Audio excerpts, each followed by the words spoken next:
Magandang hapon po from Cherry Hill, New Jersey. Sunday. So, pagkatapos na naming nag-church, actually online church. Gusto kong kumain ng sushi. So, ngayon, instead na pupunta tayo sa Sushi King, punta na lang tayo dito sa Ruby Buffet. At kasi at least sa buffet, maraming silang sushi. At the same time, meron pa rin mga ibang food na tapos mas mura pa. Kasi sabi ng anak ko kahapon pa siya gusto nang mag-Chinese food. So ngayon, dito na lang tayo sa Ruby Buffet. Ito po ang Ruby Buffet. Parang 5 minutes drive lang mula sa aming bahay. It's like talagang super lapit. So I'll show you.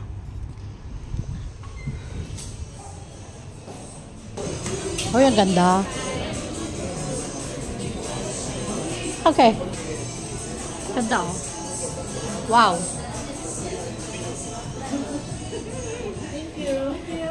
Ano, Derek, nag-order ka ng diet soda? Diet soda. Diet soda? For 2. So go and get food. Don't feed me. Don't feed you. Yan, peso may salad bar. Pagkayang fruits. Yan, mamaya kukuha tayo. Papakita ko lang ang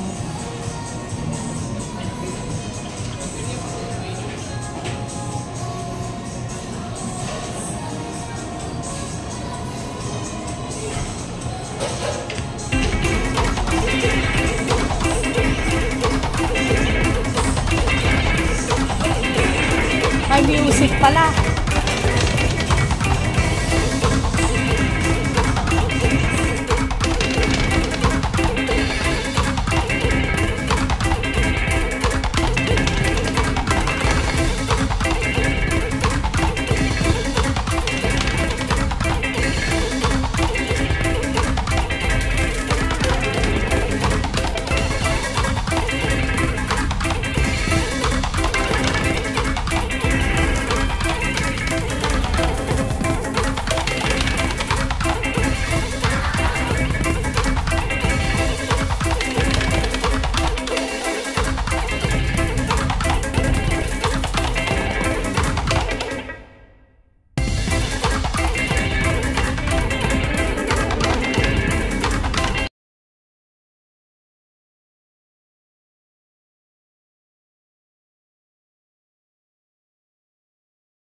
So, seafoods po tayo. Maraming super pagkain.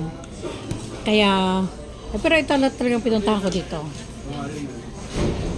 Derek, anong kinuha mong pagkain? Vegetables. Fish. Meat. Ba't yan? Chicken meat. Ito kinuha ko. Seafoods. White meat na fish. I don't know what's that. Of course. Man, this is eat all you can. So, yung mga pinakita ko sa inyo na food is you can eat. I believe sandali, tanongin ko kung magkano. How much is dining today? How much for one? $79. So $18. So here. So, kaya hindi siya kasali ang soda. Yung food lang. Yan. So, $18.99. Pagpalagay mo ng $20. Parang, so pag pero sa Pilipinas, pagpalagay mo ng 1,200. Yan. Ang bit na dito.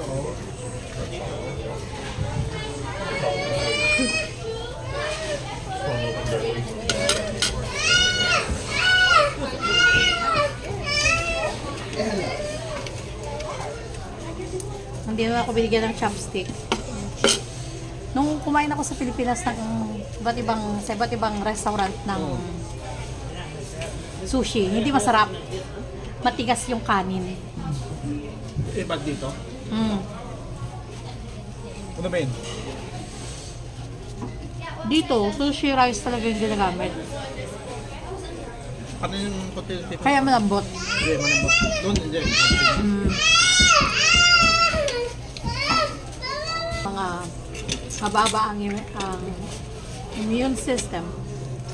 Because, alam mo yun, yung nagkasakit kayo ng mga matindi, na-affected ang immune system. So, like I told before in my previous vlog, kailangan dala-dala nyo lagi ang inyong allergy pill. Because, you don't know, sometimes nagde-develop na lang kayo ng mga food allergies na hindi naman kayo dating allergic. So, dahil eat all you can to, na kailangan mag-slow lang tayo ng pagkain. Kumuha ako ng seaweed, pero malala ko, nung nasa 100 Islands kami, biglang nag-manifest na allergic ako sa seaweeds. So, malala ko, kaya hindi na tayo kakain muna ng seaweeds. Ngayon naman, dito na tayo sa seafoods.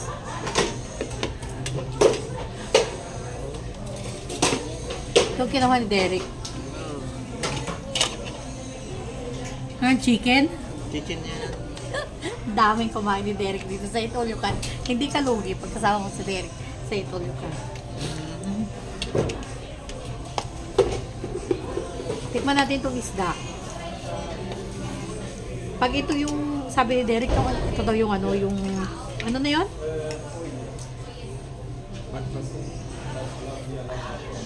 Kung may sungay, catfish. Pato. Ganyan? Hindi, masarap. Oh, wow. Ano saan? It's good. Paano yan? Busog na ako. Eat out.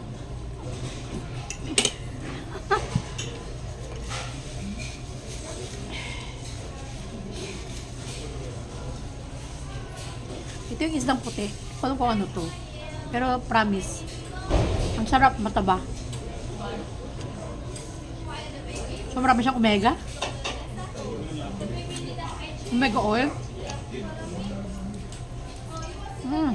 Bili partot.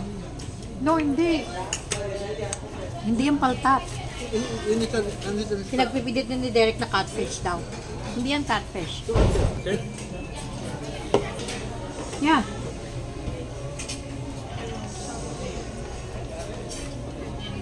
Ito nga lang ang natitira kong pera. Oh. That's it. So, yung bill natin is $44. Pag 10% is 4 something. So, dahil hindi naman 10% lang. 18% yata. Yan, bigyan na nga talaga ng $10. Pag talagang hindi ka matakaw, lugi ka. Pero dahil maraming kinain si Derek. Ilang plates si Derek? 5 plates? Dahil naka 5 plates si Derek, okay na tayo. Ito, yung fish na to, white ang meat niya. So, hindi ko alam kung anong tawag dito, pero sarap. Sarap niya.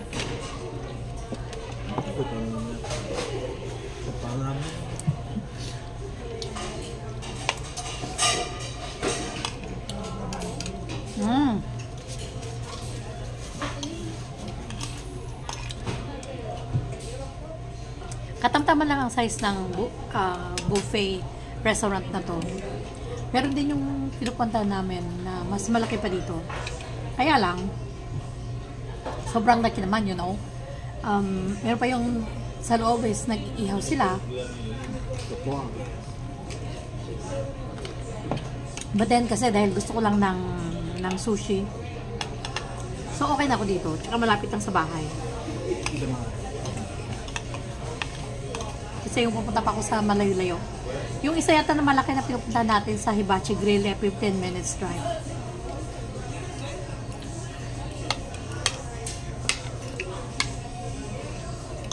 Sarap ng isda. Hindi to catfish, Derek. No. I don't know, but it's very good. They have the people in the hut in there, remember? Kaan? The Asian fish. Remember we buy the same fish like that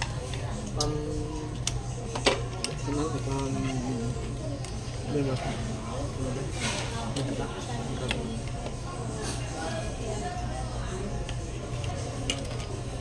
Saka dahil hindi na sila nagbibigay dito ng gloves sa pangkain para ma-enjoy mo yung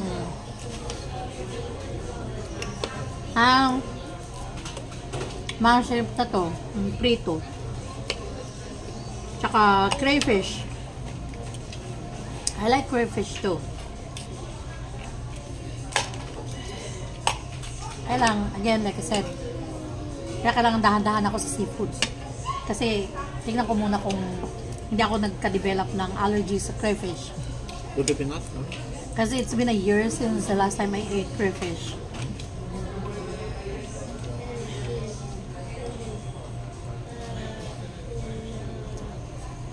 Kaya dahan-dahan muna tayo. Pag we're okay with crayfish, then kuha tayo.